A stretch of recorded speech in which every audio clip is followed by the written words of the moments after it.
you like it when the guilty get what they deserve? Then this is the podcast for you. Really? So like, subscribe, and follow This Is True Really News, where we're guilty of hilariousness and frivolity. Not according to the one lady. Well, yeah, but we're boring and not funny. That's just bad. Well, that would be closer to what we do, really. Please like and subscribe and follow This Is True Really News. That's all we're asking. See if you can hoodwink your friends into doing that, too. That, too. Hoodwinking. It's the lost art. This is True Really News with Scott Combs and Tony Vercanis. All the news you're about to hear is true. Really? As far as you know. So, update on the feral cat thing. Story from, what was it? The feral cat mafia? Was that some headline I saw somewhere? Remind us how that one went a little bit. 2 old ladies were feeding cats. Oh, okay. Strays. Yeah. They called them strays, but let's be honest. They're probably just feral beasts out looking for food, so they fed them. And what do feral cats do when they find food? Keep coming around. And bring their friends, their family, out-of-town relatives. Dude, you got to try this park. Each cat had 7 sacks each. So they were going on. I am not doing math today. I have worked a long 7 days a week. That's like 58 every week. Every week. I put in 58 hours every week. It's atrocious. Just move on your story. Apparently, there's no slave labor laws for old people.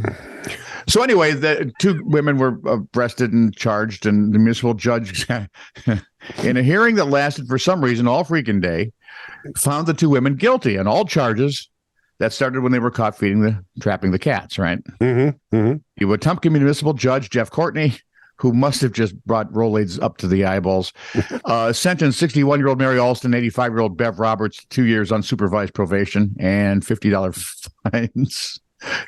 Unsupervised. Have you seen what they've been doing unsupervised? They also had to pay all the court costs for each charge. Okay. And then he suspended a 10-day sentence in jail for the 2 women. Yeah. The Wetumpka, I'm getting it. It's either a stroke or a headache. I'm not sure which. Maybe it's a stredache. That's it. Or a croak. Ooh. That sounds like something a musical instrument you play in Tibet. The unusual hearing lasted all day and featured testimony by 3 Wetumpka police officers. Hey. What? Hey. I'm playing my heroic. No, that's not a heroic. That's annoying. Okay. Where was I? Unusual hearing lasted all day. Why? 3 Wetumpka police officers testified, so did a county official, the director of a national organization dedicated to the care of feral cats. The mayor was on the stand, and there were others. 2 old ladies feeding cats. This is like the major crime of the century in this hamlet. Welcome to Colorado. Well, they finally arrested someone, so you know. Yeah. Alston and Roberts both face charges of criminal trespassing. She's also charged with disorderly conduct, and she faces charges of interfering with government operations. Everything here is a misdemeanor. What's going to happen is absolutely nothing. What's the big deal? I want to know, is there some kind of, I don't know, deal between the 2 women and some cat food company? Really, there should be. I mean, think about it. That would make more sense. Oh, sure. And if they combined all of this with an animal shelter or cat rescue or although something. the younger lady, the younger lady was, help me out. Younger. Thank you. Anyway, the 61-year-old said she was trapping feral cats, and Foster told her to stop or she'd be arrested. Right? Mm-hmm. Okay. Video from the camera showed at least 3 patrol cars surrounding Alston's vehicles. Oh, for Pete's sake.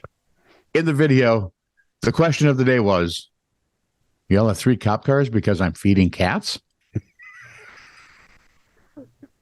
Ma'am, if that cat gets angry and loose, oh, yeah. Yeah, you don't want to point it in the wrong direction because if it goes off.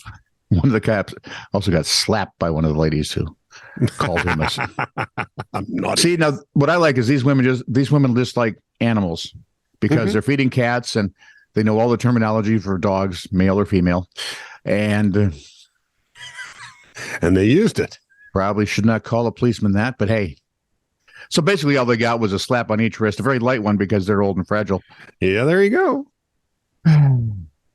William E. Jarvis identifies the Century Safe as the first modern time capsule due to its specified reopening date. Magazine publisher Anna Deem chose items including photos of government leaders and inkstands belonging to famous writers. Inkstains? What? Inkstands. Oh, the weird little things with where you had the bottle of ink in it. Yeah. I used to have one of those somewhere around the house. It was. I did. My dad did. Yeah. Well, he didn't really. His dad did. Yeah. And it's a family heirloom. We used to have it set up by the desk back here, but I don't know where it is now, so I can't. Okay.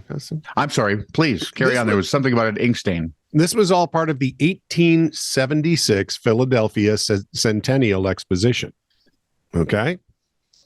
She enclosed them in a 5-foot tall iron safe. I want you to think about that. 5-foot tall iron safe, which she gave to the U.S. House of Representatives to reopen in 1976. That'd make a pretty good gun safe, wouldn't it? Oh, yeah. Safe was stored on the Capitol's East Portico for the next 8. Count them. Eight decades. 1, 2, 58. Yeah, there you go. There you are.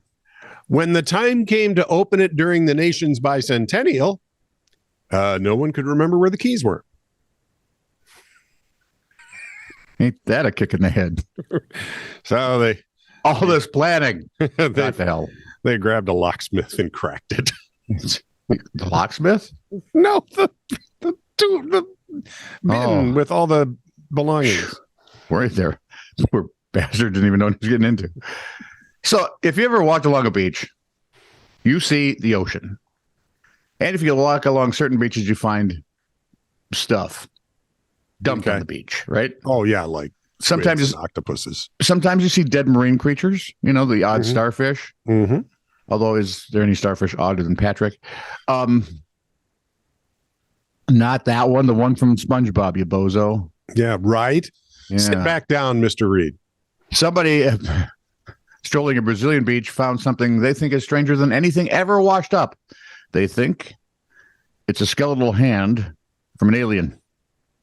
I love finding those on. Wait, hang on. Dum dum dum dum dum dum dum dum dum dum dum. They shared video of the find, saying we think it's not human because of the size and the amount of bones.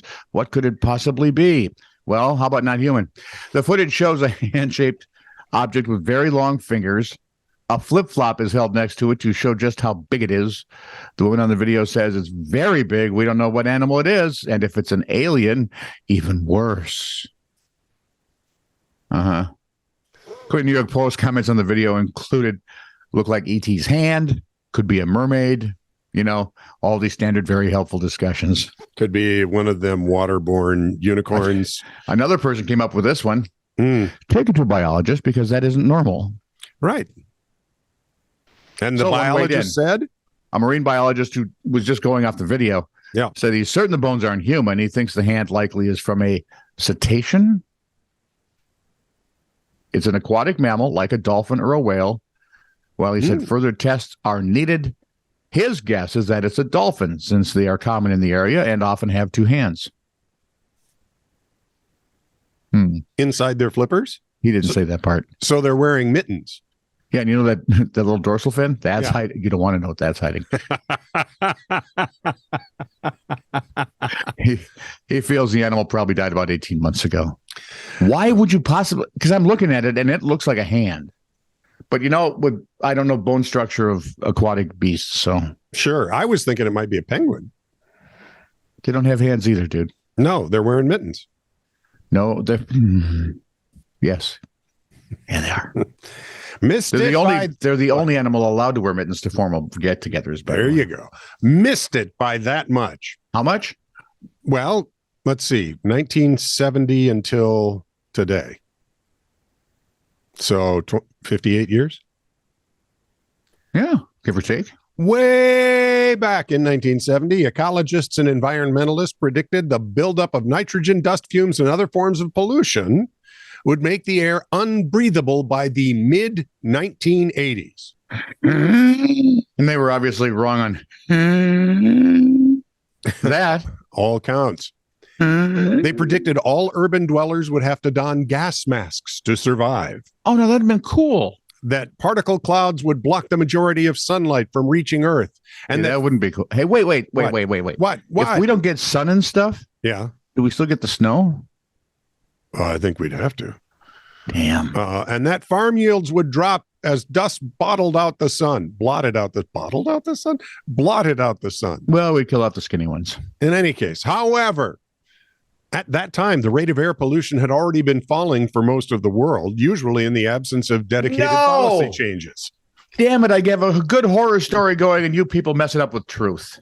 Developments like air filtration, as well as an overall decline in household pollutants, like the smoke from cooking with coal or wood, greatly reduced the health risks of the particles that remained. Increased adoption of fossil fuels and electricity grids rather than traditional stoves accelerated the improvements. No. Wait a minute. You said fossil fuels. They're the great evil. How could they possibly be good? The more you know. This is true, really news. Send email to TITR@netradio.network.